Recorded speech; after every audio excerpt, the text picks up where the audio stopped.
Hello, വെണ്ടക്ക കറി ഇഷ്ടമില്ലാത്തവരായിട്ട് ആരും ഉണ്ടാവില്ല അല്ലേ? അപ്പോൾ ഇതെങ്ങനെ ഉണ്ടാക്കണേന്ന് നമുക്ക് നോക്കിയാലോ. അപ്പോൾ ഞാൻ ആദ്യം ഓയിൽ ഒഴിച്ച് കൊടുത്തിട്ടുണ്ട്.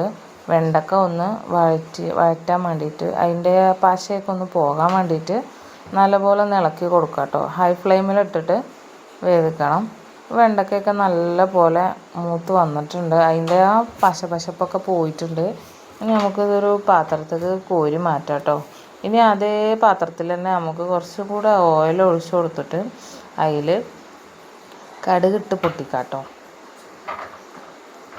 കടുകൊന്ന് പൊട്ടി വരുമ്പോൾ അതിലേക്ക് ഞാനൊരു സ്പൂണ് കടുകാണ് ഇട്ടിട്ടുള്ളത്.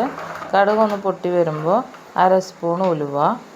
ഈ ഉലുവയും കടുകൊക്കെ ഒന്ന് മൂത്ത് വരുമ്പോൾ അതിലേക്ക് ഇഞ്ചി വെളുത്തുള്ളി പേസ്റ്റ് ഇട്ട് കൊടുക്കുന്നുണ്ട്. ഞാൻ ഇഞ്ചി വെളുത്തുള്ളി പേസ്റ്റിൻ്റെ പച്ചമണമൊക്കെ ഒന്ന് മാറി വരുമ്പോൾ അതിലേക്ക് ഇതൊക്കെ ഒന്ന് മൂത്ത് വരട്ടെ. അതൊന്ന് നല്ലപോലെ ഇളക്കി കൊടുക്കണം കേട്ടോ, അല്ലെങ്കിൽ അടി പിടിക്കും. ഇഞ്ചി വെളുത്തുള്ളി അത് ഇട്ട് കൊടുത്തിട്ട് ഇളക്കിയിട്ടുണ്ടെങ്കിൽ ഇനി നമുക്ക് ഇതിലേക്ക് ഞാൻ ഇവിടെ 2 വലിയ തക്കാളിയാണ് എടുത്തിട്ടുള്ളത്. ഇത് മിക്സിയുടെ ജാറിലിട്ട് പേസ്റ്റ് പോലെ ആക്കിയിട്ട് ഒഴിച്ച് കൊടുക്കുക.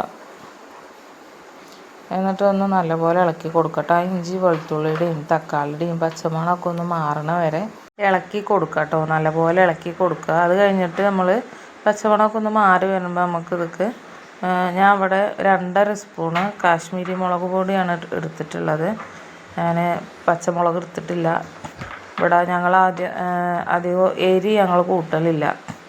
അപ്പോൾ 2.5 സ്പൂണ് കാശ്മീരി മുളക് പൊടി, 1.5 സ്പൂണ് മഞ്ഞൾപ്പൊടി, 2 സ്പൂണ് മല്ലിപ്പൊടി, പിന്നെ 1 സ്പൂണ് വലിയ ജീരകത്തിൻ്റെ പൊടി ഞാൻ ഇടുന്നുണ്ട്. അത് കഴിഞ്ഞിട്ട് നല്ലപോലെ ഇളക്കി കൊടുക്കുക കേട്ടോ. അത് എളുപ്പമാണ് ഉണ്ടാക്കാൻ. അതിന് സവോളയുടെ ആവശ്യമൊന്നുമില്ല കേട്ടോ. അപ്പോൾ അതിൻ്റെ പച്ചമണമൊക്കെ ഒന്ന് മാറണ വരെ നല്ലപോലെ വഴറ്റി കൊടുക്കുക കേട്ടോ. ഇനി നമ്മൾ മാറ്റി വെച്ചിട്ടുള്ള ആ വെണ്ടക്ക ഉണ്ടല്ലോ, അത് ഈ മസാലയ്ക്ക് ഇട്ട് കൊടുക്കണം. മസാലയ്ക്ക് ഇട്ട് കൊടുത്തിട്ട് ഇത് നല്ലപോലെ വഴറ്റുക. ആ മസാലയൊക്കെ ആ വെണ്ടക്കയിൽ പിടിക്കുന്ന രൂപത്തിൽ നല്ലപോലെ ഒന്ന് വഴറ്റട്ടോ. ഇനി നമുക്ക് പുളി പിഴിഞ്ഞ വെള്ളമുണ്ട്. പിന്നെ അവിടെ കുടംപുളിയല്ല, സാധാ കടയിൽ നിന്ന് വാങ്ങിയ പുളിവെള്ളമാണ് ഞാൻ അതിൽ ചേർക്കുന്നത്. പുളിവെള്ളം ഒഴിച്ച് കൊടുക്കുക. എന്നിട്ട് നല്ലപോലെ ഇളക്കി കൊടുക്കുക കേട്ടോ. എന്നിട്ട് നല്ലപോലെ തിളച്ച് വറ്റിച്ചിട്ട് ഒരു കുറുന്നനായ പോലെ ആവണം. നമുക്കിതൊന്ന് ഉപ്പിട്ട് കൊടുത്തിട്ടില്ലേ, ഞാൻ ഇതിലേക്ക് ഞാൻ 2 സ്പൂണ് ഞാൻ ഉപ്പിട്ട് കൊടുത്തിട്ടുണ്ട്. ഉപ്പിട്ട് കൊടുത്തിട്ട് നല്ലപോലെ വേവിച്ചെടുക്കുക കേട്ടോ.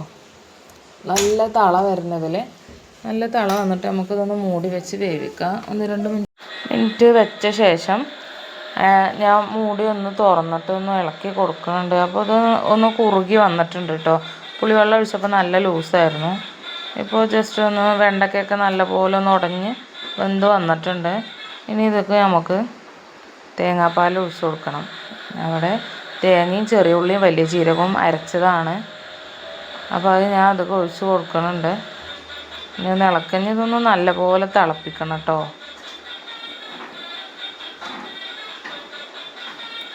ഇളക്കി കൊടുത്ത് കഴിഞ്ഞ് നല്ലപോലെ ഒന്ന് തിളക്കട്ടെ. നല്ലപോലെ തിളച്ച് വന്നിട്ടുണ്ട്. ഇനി നമുക്കിതൊന്ന് തൂമിച്ച് ഒഴിക്കാനുണ്ട്. ചെറിയ ഉള്ളിയും വെളിച്ചെണ്ണയും തൂമിച്ചിട്ട്, കറിവേപ്പില ഇല്ലാത്തതുകൊണ്ട് ഞാൻ അത് ഇട്ടിട്ടില്ല. അത് ഇട്ടാൽ നല്ല ഫ്ലേവറാണ് കേട്ടോ, നല്ല മണമാണ്. അപ്പോൾ ഞാൻ ചെറിയ ഉള്ളി എണ്ണയിലിട്ടിട്ട് മൂപ്പിച്ചെടുത്തിട്ട് കറിയുടെ മേലെ ഒഴിച്ച് കൊടുക്കുന്നുണ്ട്. നമുക്ക് പാൻ വെച്ച് മൂടി വെക്കാം. അപ്പോൾ ഇത്രയേ ഉള്ളൂ. ടാറ്റ.